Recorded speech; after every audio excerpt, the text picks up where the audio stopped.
Sabi Africa. No Africa. No Africans.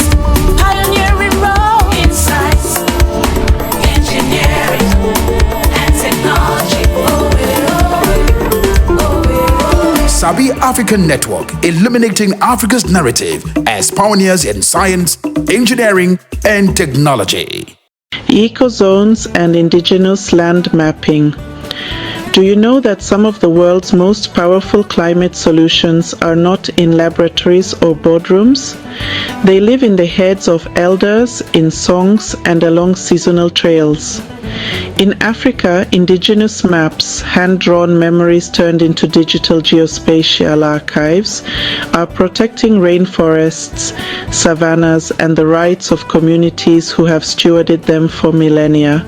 This is the story of how ancient knowledge meets cutting-edge mapping to secure ecosystems, carbon, and justice. Traditional ecological knowledge, Turkey, is not folklore. It is a dynamic, empirical data set encoded in stories, place names, and daily practices. Turkey tells you where water hides in drought, which tree heals fever, and which corridors elephants use at night.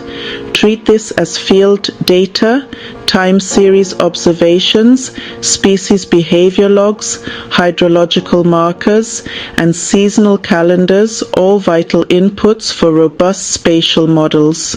Participatory GIS or PGIS translates local knowledge into geospatial layers through a deliberate workflow, community scoping, participatory sketch maps, ground truthing with handheld GPS and drones, digitization in GIS platforms, community validation, and legal packaging. Technically, outputs are geopackages and shapefiles with attribute tables, sacred sites, grazing gradients, migration corridors, water recharge zones, land use histories, and temporal use polygons. You do not need proprietary black boxes. The tech stack is accessible.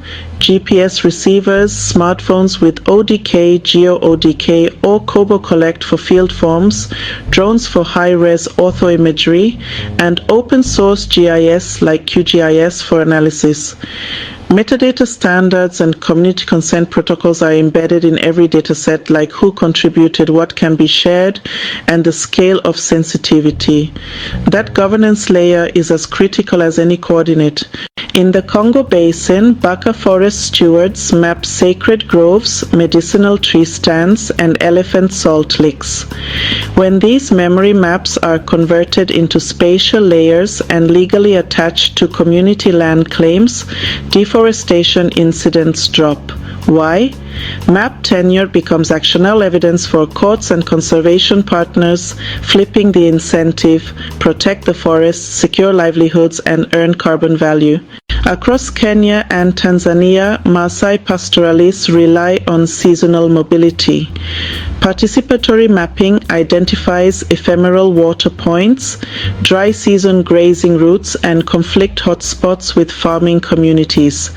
Spatially explicit seasonal polygons and corridor buffers allow planners to design wildlife-friendly grazing areas and reduce farmer-herder conflict.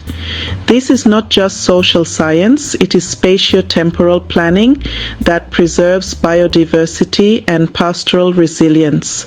Securing customary land often secures carbon. When a mapped forest remains standing, it stores carbon that can be measured, modeled, and under the right frameworks, valued. Mapping supplies the spatially explicit baseline and activity data needed for READY+ and natural climate solutions.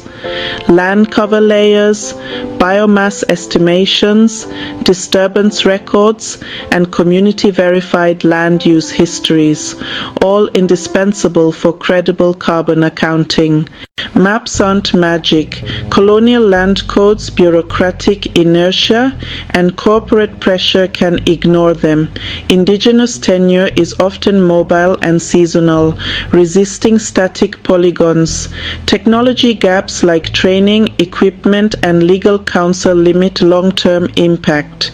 The answer is hybrid, legal strategies that accept temporal and overlapping rights, capacity building to sustain PGIS, and partnerships that put communities in control of data governance. Ethics is the North Star. Participatory mapping must be consent-driven, culturally sensitive, and built on community data sovereignty.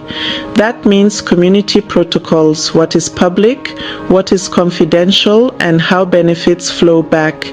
Technical measures like encrypted data stores, tiered access, and community-managed metadata transform maps from extractive datasets into instruments of empowerment. If you care about climate resilience, biodiversity, or social justice, support the people who already know how to protect the land. Fund grassroots PGIS programs, pressure buyers to respect indigenous land boundaries, and advocate for laws that recognize customary tenure.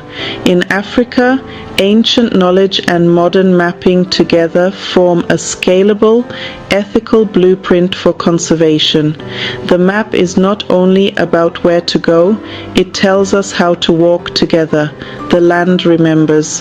When we translate its memory into maps that carry legal power, we protect climate, culture, and life itself. That is how ancient wisdom becomes modern climate strategy.